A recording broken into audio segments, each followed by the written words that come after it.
Welcome in to the New Orleans Pelicans Podcast, the official podcast of your New Orleans Pelicans. A podcast dedicated to everything you need to know about the squad. Hear from players, coaches, broadcasters, and those who cover the NBA on a daily basis. It's time to flock up. The New Orleans Pelicans Podcast starts right now.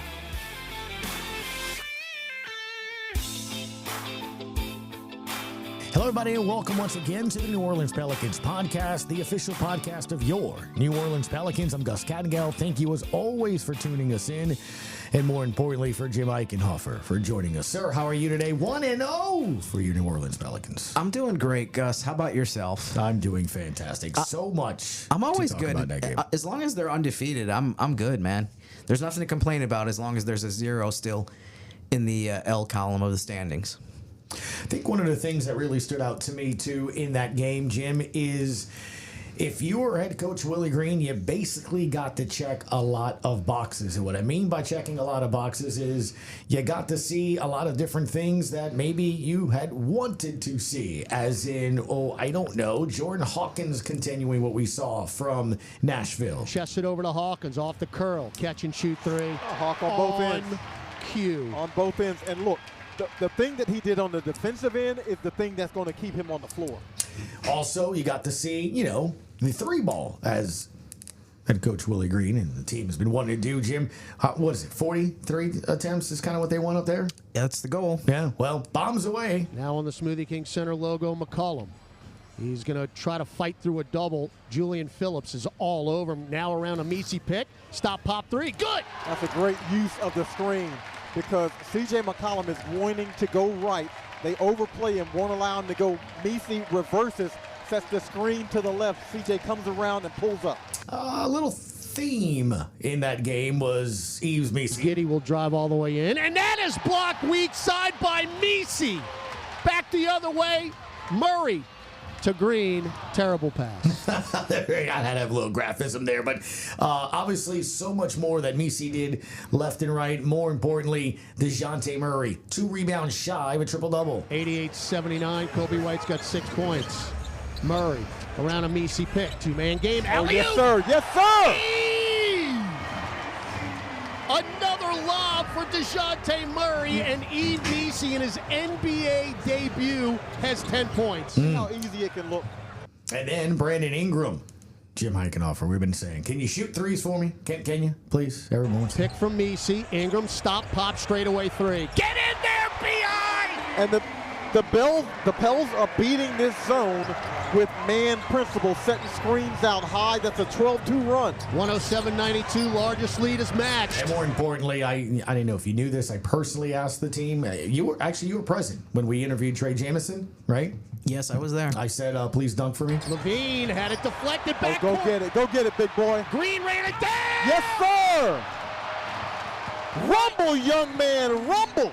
Right hand hammer, Javonte Green. Billy Donovan, another timeout. I love that. I mean, Wednesday, could you have asked for a better opening game?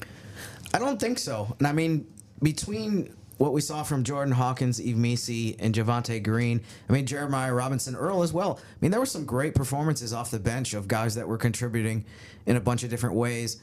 Javonte definitely got the crowd into the game. Yves in the first quarter, I tweeted he's gonna make the Pelicans fan base fall in love with him by the end of the first quarter of his very first game in the NBA. So, and then in addition to what obviously some of the starters did with BI having 33 points and CJ shooting really well, DeJounte almost had a triple-double.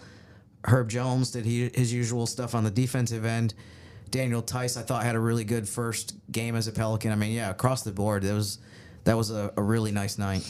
Pretty incredible when you look at it from that standpoint. And obviously a day later, the team having a practice, but more importantly, having to address what took place at the end of that game. It was a bummer. There's no other way to look at it. DeJounte Murray fracturing his hand, required surgery as we're recording this here on Friday morning, early afternoon. The report from Shams Charania from ESPN, Jim, is that he had successful surgery to repair a fractured left hand. He's going to be out 4 to 6 weeks. Now, look, you don't want him out. And I don't know where 4 to 6 weeks stands in terms of you feeling good about anything, but not having him stinks. That said, that puts him in and around the NBA Cup. And it's something that, was addressed yesterday after practice because head coach Willie Green was asked about it because we really hadn't had a chance to talk to Coach after the game about it. And as you can expect, look, it's a big thing, but at the same time, unfortunately, Jim, as you'll hear him say, it's not something you hadn't had to deal with in the past. Yeah, tough news, like you said. We hate when our guys go down. I hate it for DeJounte and our group. We kind of just getting started, just getting going, but at the same time, we understand that in this league and in life, we're going to face some adversity. And the good thing about it is it's not a long-term injury that'll keep him out like for a whole season. But it'll be next man up mentality, like it's always been. We'll continue to focus on the details and come prepared and ready to go. Jose Alvarado, who, Jim, I'll ask you, does his role increase in his importance here? He had this to say. I mean, man, it sucks, First of all, we was looking forward for just having him here, and when he was here during the preseason, off season, just learning him, and he's a great dude, and this is terrible news for us. We know how good we're going to be with him, so we just it didn't hit us well, but he's in great spirit. We try to keep him in the right mindset because basketball stuff happens. This is the whack part of it, but he's in great spirit. He's being positive about everything.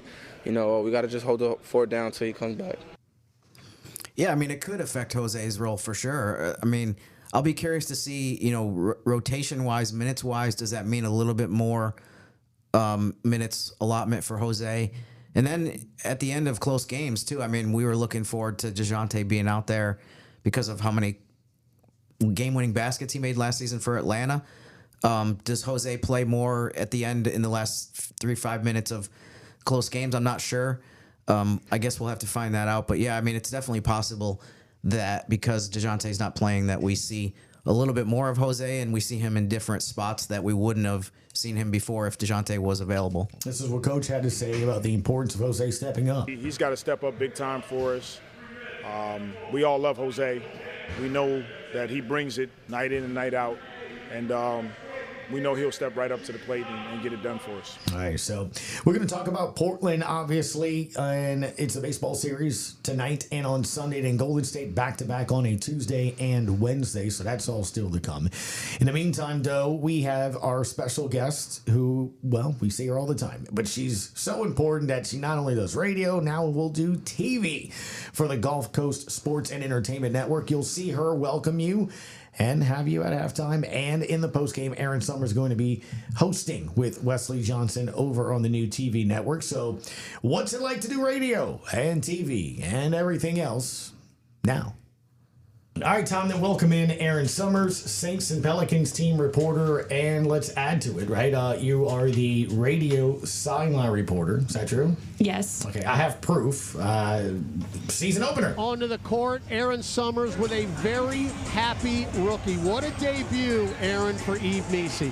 It was a great first game in the NBA for you, Eve. You had 12 points, 7 rebounds, 3 blocks. How did it live up to expectations here tonight? I mean, it's amazing. I mean, my first NBA game, and I'm grateful for it. I think it's good for everything. We'll definitely talk about Eve Messi. And Erin, now you're also part of the Gulf Coast Sports and Entertainment Network, so now TV as well. As well, yes. Right. Yeah, I got proof of that too, by the way. Here with Javonte Green, getting your first action as a Pelican. What was the atmosphere like tonight? Oh man, it's amazing. Especially going against my former team.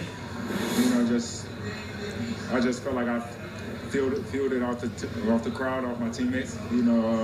This week has been a good week for us. Heading up into this game.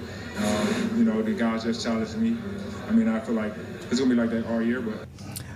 So what an evening for you on Wednesday doing radio and television there. What was that like, Erin? Yeah, I mean, that's going to be the deal for home games now is starting on the radio with you, Gus, doing some pregame show stuff there and then sideline for the games and then right into the postgame show with the TV crew and hanging out outside the locker room doing some interviews. And I loved getting to talk to Javonte Green after his game, just the way that he was flying around.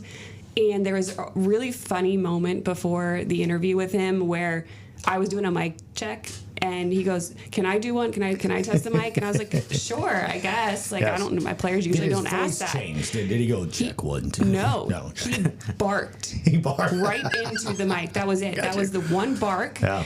Which I think is so fitting for the way that he plays. I mean, he is a dog, and I think he's going to be a great addition to the team. I love that. It's true. Erin, we know you're also a 2-sport athlete as well. We're not going to get into that part of the discussion today, but I absolutely would like. I had no idea. What 2 sports did you play? I mean, I'm talking about football. Yeah, okay. Personally, I'm a I was a little weirded out by that because I was like, I did swim and play softball. Well, they don't pay Jim the kind of money that they pay him for not finding that info out. That'd be great. I mean, it's probably as long as he doesn't share anything else about me. The next 30 for 30 series on Pelicans.com. Erin Summers' high school junior year game. It was swimming. You said swimming? You definitely don't talk to my parents. No. Like, we don't need to go back to high school. No, that is definitely going to be touched on again. Or maybe we can do that, like the sports that we kind of played, and that's why we went into covering sports instead of playing it professionally. You know, they are showing classic games on the GCSEN network right now, so maybe we could see some throwbacks to Erin's swimming career. Yeah. But you know what I actually wanted to ask you before I got a little sidetracked here was... that was my fault. I apologize. That's okay, Gus. If you could kind of walk us through, like, so the timing of having you today is perfect because game at Portland, first road game of the season. What do you have in store for us today in your various pursuits? Yeah, this is the first thing I have today is hanging out talking to you guys, but then I go straight to Saints practice, and then we'll do some interviews there, do the Saints podcast. Then I get a little break thanks to a very late game tonight with the Pelicans. But for road games, I will be the TV host pregame, halftime, postgame alongside Wes Johnson, one of our new analysts. So looking forward to getting that started tonight. It's going to be a 3-game road trip for us because TNT has the exclusive on Tuesday, so that's where you'll be able to watch the game there.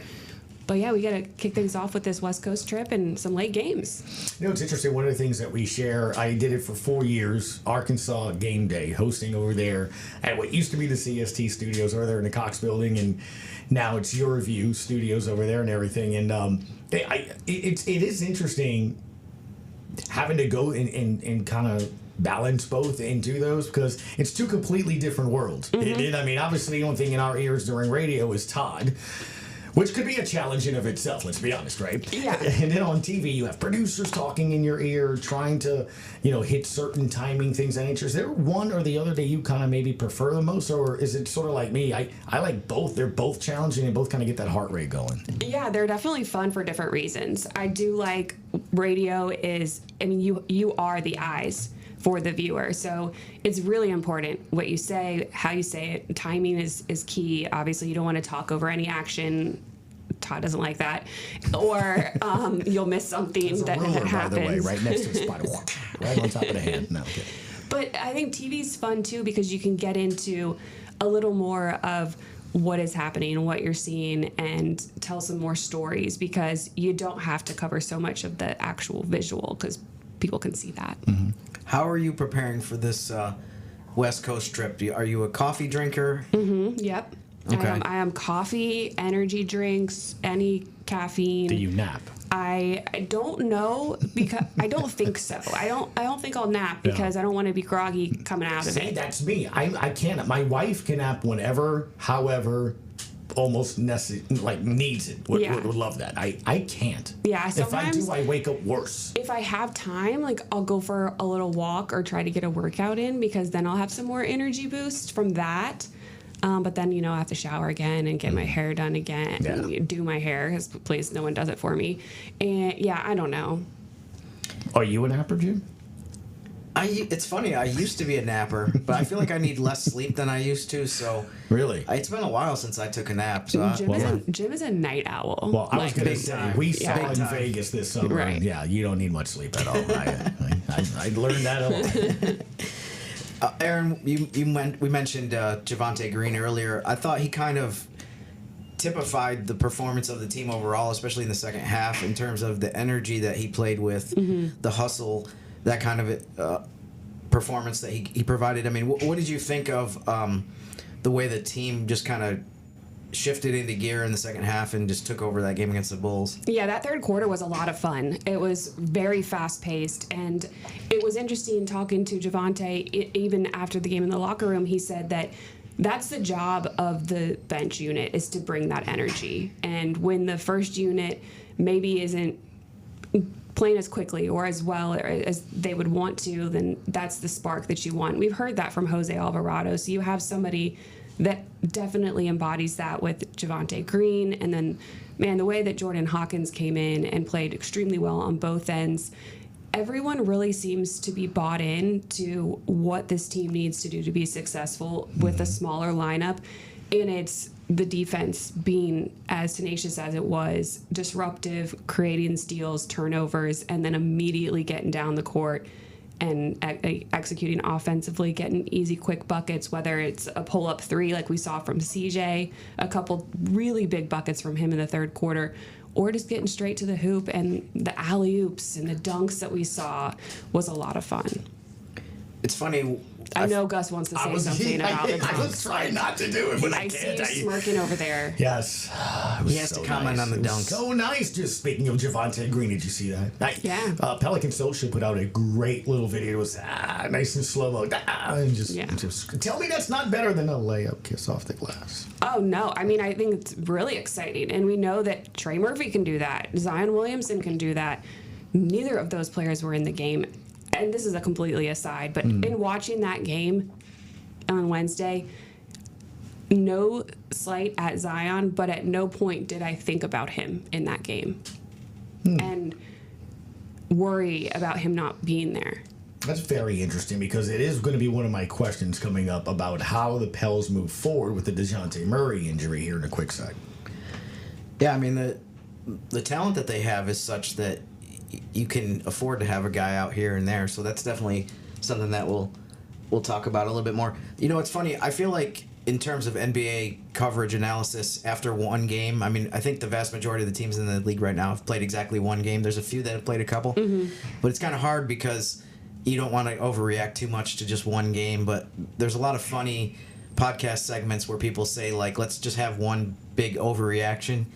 I mean, is it too early to get overly excited about even what the Pelicans have done in these last two drafts? If you look at what Jordan Hawkins is becoming and what Yves Missi did in the first game, I mean, what do you think about just the impact that those two guys made on Wednesday and maybe going forward? Well, I'll start off by saying the team went to Portland yesterday, and Antonio Reeves, Herb Jones, Jordan Hawkins went straight to the Moda Center and got shots up.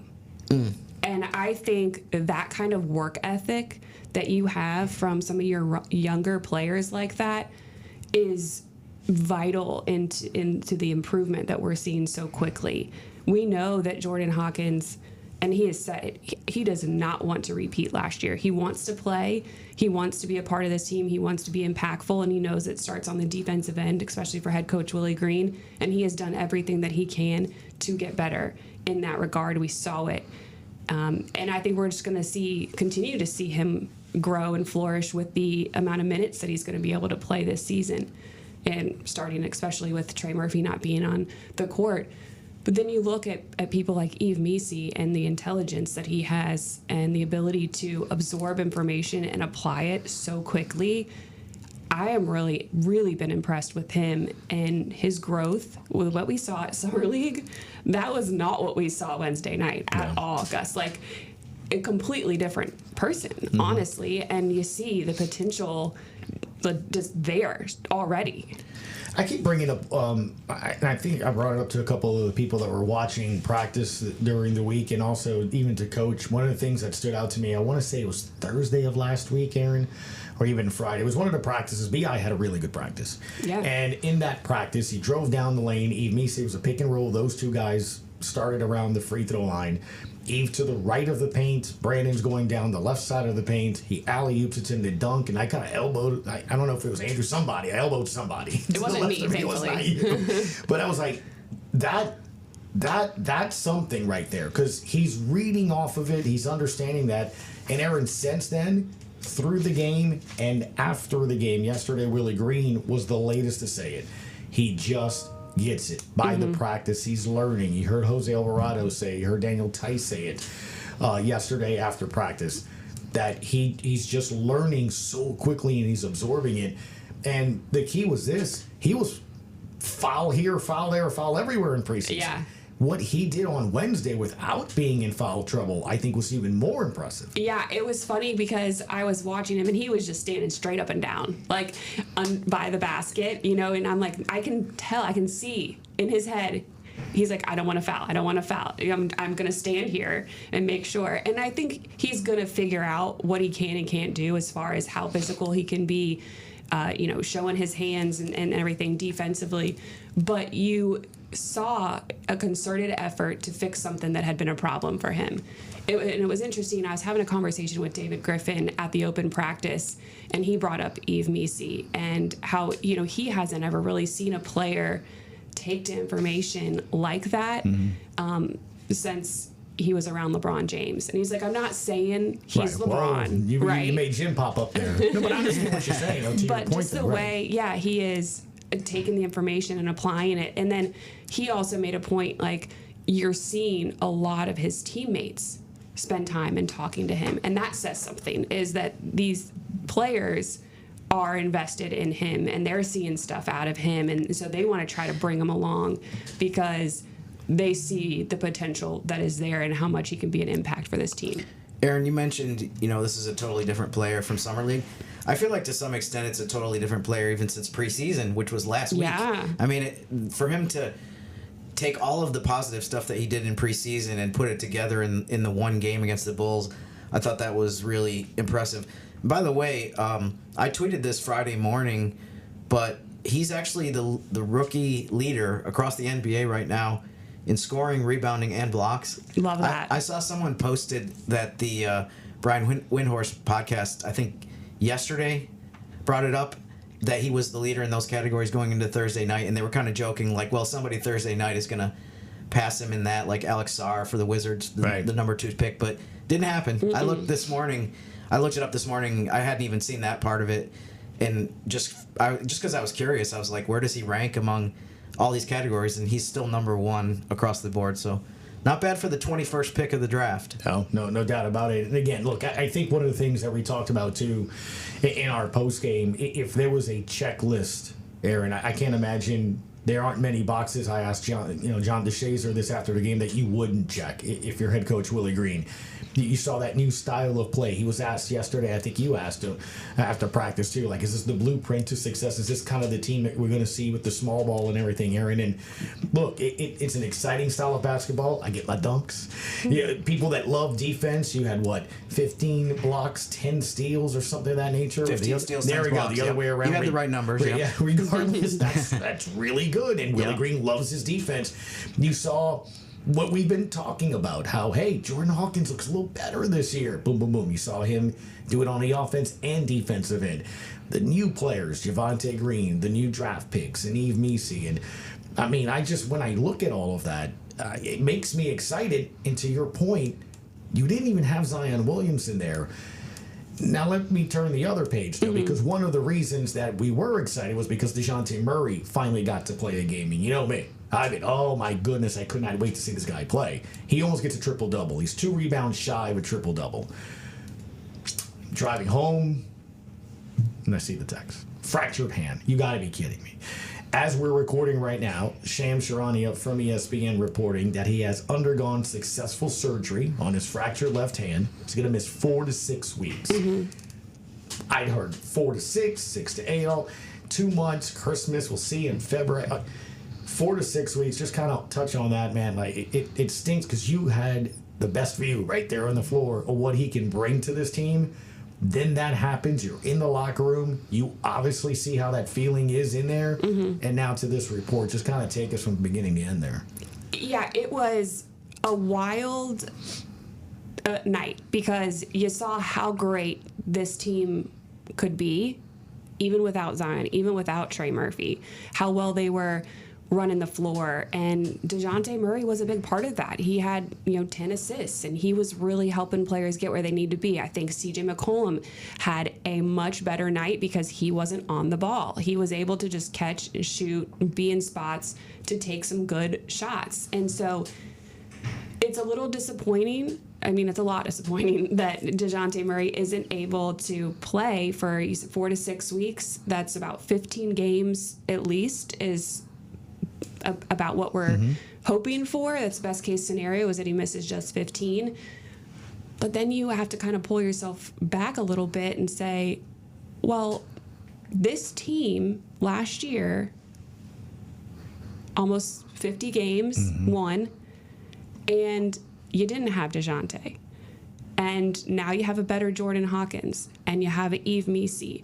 Daniel Tice is a little more athletic. He was doing great in the game. I think that you have the potential to still be very successful even without Murray on the court. And heck, you didn't even start the season with Trey Murphy last year either. So I don't think that the fans need to get too worked up here. It is disappointing because Wednesday was fun, but this team is going to be just fine. I think you move Zion right in to where DeJounte was. He could handle the ball. Brandon can handle the ball. Obviously, CJ has done it before. And then you have Jose still with their bench unit.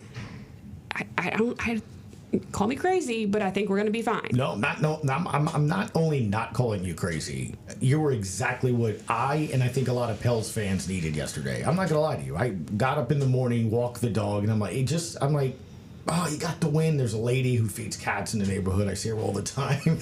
And she's such a huge Pels fan. It's actually Gus. It's not me. Although I do know Jack. My kid loves Jack. He's a Siamese cat. He's really good. So maybe I kind of do help with that. But she felt it. She's like, can you believe? I'm like, no. It was a downer, right? And then, Jim, I walk into practice yesterday before they leave. And I was, here we go. And then Erin said what she just said to me. And I'm like, you know what? You're actually right, because you know what I'm watching on the court? Zion go through practice. He's feeling better. He was under the weather. And I'm sitting there and I'm like, it just clicked because she's 100% right. The team that we were watching practice yesterday was the team that should have won 50 games a year ago. That same team. The narrative last year or storyline going to the start of the season, Jim, was we have got to see Brandon Ingram, CJ McCollum, and Zion Williamson play together. We did last year. Well, they were on the court practicing. They're going to be in the game tonight. And to her point, you've added maybe some athleticism in the bigs, right? In Daniel Tice, saying we saw what Yves Missi can do. Jordan Hawkins has gotten better. And to her fourth point, Trey Murphy didn't start the season last year, and the Pels didn't go 0-10. Right. So while I'm sitting there going, that's actually the team that played last year. Yeah. So it's and we were so excited about it. Exactly.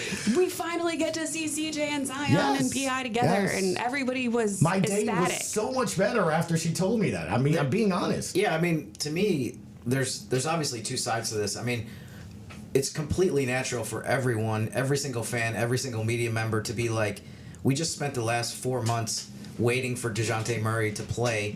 He plays his first game and breaks his hand, and it's like, you got to be kidding me. How does this happen? How does it the biggest acquisition that you make ends up with such bad luck in the very first game, that official game that he puts the uniform on? But we also spent the last 4 months of the offseason talking about how this team has 6 guys that are starter caliber players, and then so now 2 of those 6 guys, and you're talking top 100 players in the NBA of that group. So now there's 4 guys, which is still very good, that you have 4 of the top, maybe 80 players in the league or whatever it is. And then you add, we talked about Daniel Tice, the way that he played on Wednesday, as well as Yves Missi. So the one spot, if you have those 4 guys, and then the one spot that people across the league said maybe this is a question mark, is looking pretty good so far from what we've seen in the very early returns. But to me, I mean, this is why you can never have too many guys, too many talented players. I'm sure there's reasons for this, but during the summer there was people that were like, they got to figure out how to move out one of these guys or 2 of these guys because they have too many players and not enough minutes to go around. But it's like, if there's any team in the league that knows that you can never have too many guys, it's us, because we've seen this happen before. And unfortunately, this is not just a New Orleans thing, but it's a trend across the league that we see so many injuries, and we see guys go out for various reasons. I mean, there's a bunch of other teams even in the West that are starting the season shorthanded. But the advantage that New Orleans has over some of these other teams is that Pelicans still have a bunch of guys that are extremely talented, guys that have made the All-Star game in Brandon Ingram and Zion. CJ's been a guy that throughout his career people have said probably the best player in the league that hasn't made an All-Star game. Mm-hmm. So that's a big advantage compared to some of these other teams who, just to use one example, the Clippers have a bunch of good players, but I don't think they have the level of star power and above average starter, really good starter that the Pelicans have.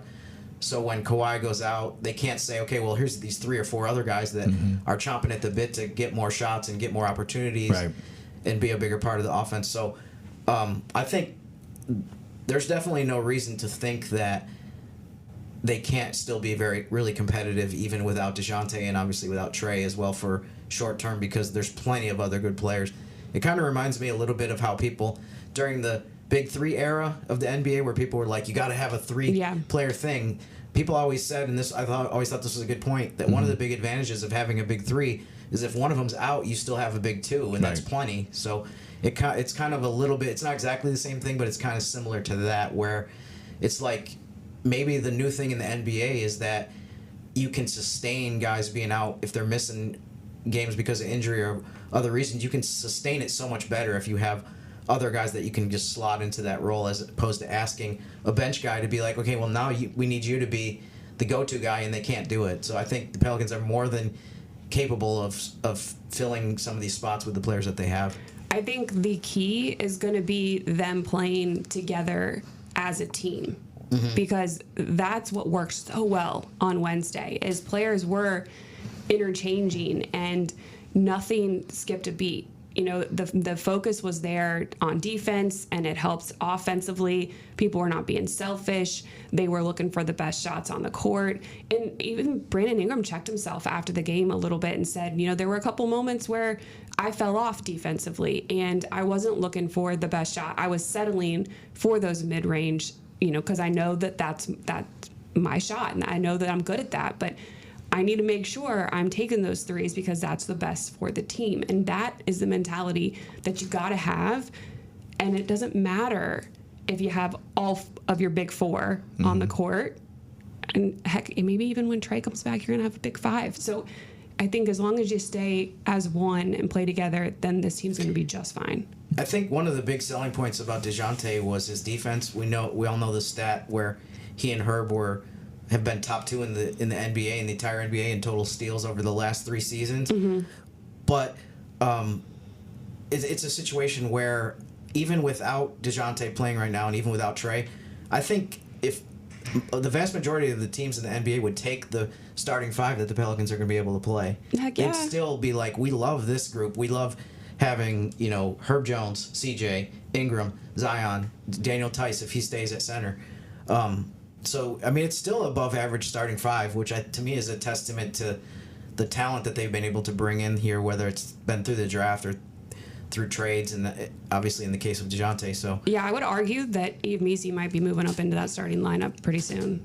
And I think that with what he showed Wednesday, and again, his potential, the speed that he's growing at, I think a lot of people would take that too. It's no greater way to learn than experience. Yeah. Legit. And to quickly go back to one of your points, Erin, too, to me, the defense is so key, because if they can play at with this group of players, if they can play at still maintain top 10, top 5 defensive, even top 10 defensive efficiency, they're still going to win a ton of games, because the offensive balance that they have in firepower is going to be elite. And I think we saw that Wednesday as soon as the defense kicked into gear and they were causing turnovers that they ended up forcing 21, it was game over against the Bulls. And to your point, what's amazing to me is we're 27 minutes in. Shot clock at 10. Seal off Ingram, 1-on-1 with Giddey. Now the double. Turnaround, baseline jumper. Thank you very much, Brandon Ingram. That's the Brandon Ingram shot right there. How about Brandon Ingram, a very quiet, and I mean this, a quiet 33. Very quiet. BI in your eye. A year ago, that is the lead in our podcast. Absolutely. That's what we're talking about. Obviously, after starting the television network and you're on today, Aaron. But the point is, that's it right there, and especially with the all season that it was when it comes to him. For him to come out and play like that, to your point, Zion's, with this team, CJ still. I mean, I thank you. Just thank you for yesterday, because it completely changed my attitude and my feeling about just that. I mean, it was just something that I'm like, she's absolutely right. That's the team that almost won and should have won 50 games, and I think they're better. Yeah, I think so too. I mean, we've been talking to the players. We've said, isn't it great to have Brandon Ingram back out here? And they're like, no, Brandon Ingram is better than he was. Like, this is a better version of Brandon Ingram. And I think we're seeing that in a couple different spots. So, yes, this is a team that almost got us to 50, but it's almost a better version of that, even without DeJounte. The other thing, too, DeJounte and Trey, hopefully, you mentioned, I think it was 15 games or so, roughly, somewhere around there. Maybe that is what DeJounte is going to miss. And if both of those guys were going to be out for 60 games or something, that's a totally different conversation, Absolutely. too. I think they can get through 15, 20 games, even if it was a little bit more than that, with the group of guys that they have, with the schedule that they have coming up. But it'll be really interesting to see how competitive they can be, not just at the beginning of the season where they're playing a little bit more manageable schedule, but then they're getting into some heated weeks where they're playing against a bunch of the best teams in the West. Yeah, I mean, I think Portland is definitely a team that you can go get 2 on. Heck, like, then you have Golden State back-to-back, so I don't see them coming out of this West trip not above 500. Well, thankfully, my eyesight's still with me, and I looked over to our left wall, and it's the Pelicans poster schedule that has all everything by the months. I just counted 6 Fridays, 4 to 6 weeks. I'm just counting 6 Fridays. That's the NBA Cup. The week after the 6th Friday is the NBA Cup. So, Jim, just kind of give you an idea where the NBA Cup will be played when they go to Vegas and stuff. That's week 7. So just to give people an idea, ballpark of where that is, it's before Christmas. But just think of the NBA Cup, and that's kind of around the time that hopefully you'll start getting updates and seeing DeJounte dribble a basketball or something like that. I mean, maybe sooner than that. I'm just saying. Per Sham's report, 4 to 6 weeks. If I count 6 Fridays, that is right around where the NBA Cup will be held. Yeah. So.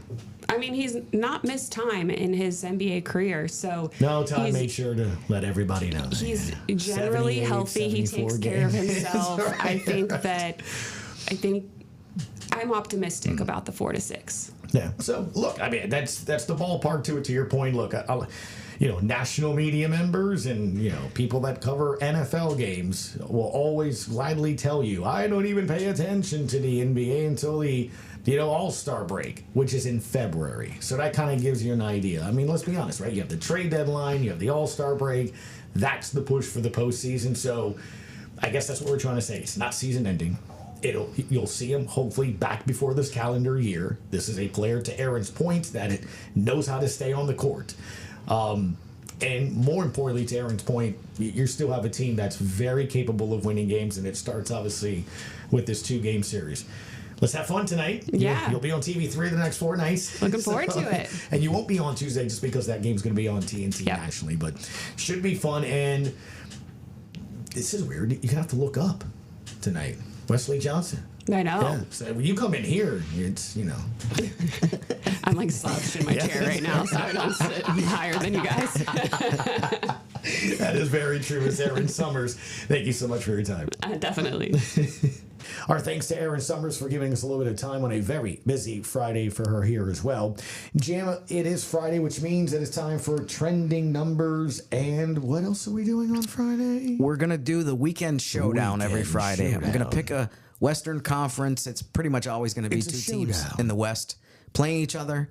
A game on the weekend you can get your popcorn ready for. That's the plan. I like that. Well, it is a showdown. I like that. Give me some numbers, though. Okay, the trending number is 5, and that is how many consecutive games the Pelicans have won at Portland Now, I'm going to give you a little... Really? Yes, I'm going to give you a little historical context to this as well. So the 5 wins in a row that they've gotten in Portland roughly coincides with this time that Damian Lillard either was traded to Milwaukee last season, or before that he missed some games. So Portland has been down the last few years. Even before they traded Lillard, they weren't a playoff team for the last year or two that he was there.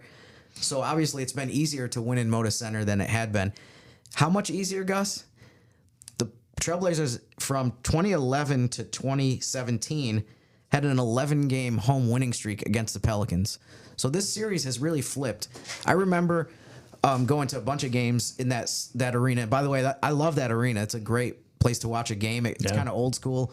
It's kind of no frills. It's kind of remember it's the Rose Garden. Yeah, I mean that's one of the names. Yeah, the I really liked watching games there. But so in not that big of a span, they went from losing 11 games in a row at Portland to now they have a 5-game active winning streak on that court. So obviously, hopefully the Pelicans can keep that streak going this weekend. But it's interesting to note that they've been much more successful there in recent years. And obviously 2018 they won 2 games in the playoffs at Portland. So that was kind of 2017, 2018 was kind of when things kind of swung back towards the Pelicans in terms of their play in Oregon. And for the weekend showdown, I'm going to go with a Saturday nationally televised game on NBA TV between Sacramento and the Lakers in Crypto.com Arena. Okay. One note on that game that is interesting, I think a lot of people have talked about this, especially last season. When Domantas Sabonis and Anthony Davis both play, Sabonis is 10-0 against Davis. So AD is going to try to break through for his first win in the NBA against Domantas Sabonis. A few of those were Thunder Pelicans games, so there's actually a little bit of a tie-in to New Orleans as well as part of that streak. But it's really been funny to think that Sabonis is undefeated in his 10 matchups against Anthony Davis. And in addition to that, obviously, it's just that'll be a really interesting, kind of compelling game to watch. I thought about Suns-Lakers as the weekend showdown, which is happening Friday. But since I already picked the Suns as the team to watch, I figured I'd go a different route for that. So that's the weekend showdown. The weekend showdown, trending numbers of Friday tradition like none other. There's the Masters, and then there's that. Also, Jim, looking forward to hearing from you on our pregame show coming up. Pelicans warm-up tonight starting at 8:30, as of course we tip off 9 o'clock against Portland. When we next chat with you, the Pelicans would have played the Trailblazers twice on Friday and Sunday. And then, of course, we'll be previewing the back-to-back series against Golden State because, Jim, I'm looking forward to that. I don't know what to expect from them. I do know this. In the first game of the season, Draymond Green got a technical, and Steph Curry looked like Steph Curry. So there you go. I don't know what that means. And they won by 35 against Portland. Exactly. So just coincidentally, these two teams that the Pelicans are played each other on Wednesday night, and it wasn't pretty. That guy is something else. I really want to talk about, obviously, where Steph is, man, what he did in the summer, and more importantly, will Draymond Green get a technical foul on Tuesday and Wednesday? I'm sure that's something that you can wager on from FanDuel. But not will us, Draymond get a technical? Not us. No, we can't do that. No, it's illegal. Yeah, I'm still getting used to this. Being an employee, I got the little prompt on my screen that I have to do, have to sign, no gambling. Right. So don't ask me. Don't ask me about injuries. Don't ask me about anything. I can't. No apps, no nothing. And make sure you take the required test. There's a test that they go through that you understand all the rules. Make sure you do that, Gus. This is a very lengthy video. Yes. So just letting you know. Anyway, thanks for tuning us in. Enjoy the weekend and go Taylor Swift. Look at you. I don't know what to say about that. Where are your bracelets? Where are your friendship bracelets that the team gave away on Wednesday? You know what? I think I left them in. I think I left them in my car. Really? Yeah. Yeah. Well, all I can say is good luck to you. Good luck getting into the arena. Yeah. Good luck with the Swifties. I'm very excited to get there 5 hours before we go on the air. Yeah. Enjoy, Gus. Enjoy. Very excited. That's Jim Eichenhofer. I'm Gus Kattengell. We'll see you on Monday on the New Orleans Pelicans Podcast. Thanks for listening to the New Orleans Pelicans Podcast. Join us 3 times per week on Pelicans.com, the Pelicans mobile app, the iHeartRadio app, or where you get your podcasts. And be sure to give Jim and Gus a follow on X at Jim @Eichenhofer and GCat_17. We'll see you next time, right here on the New Orleans Pelicans Podcast.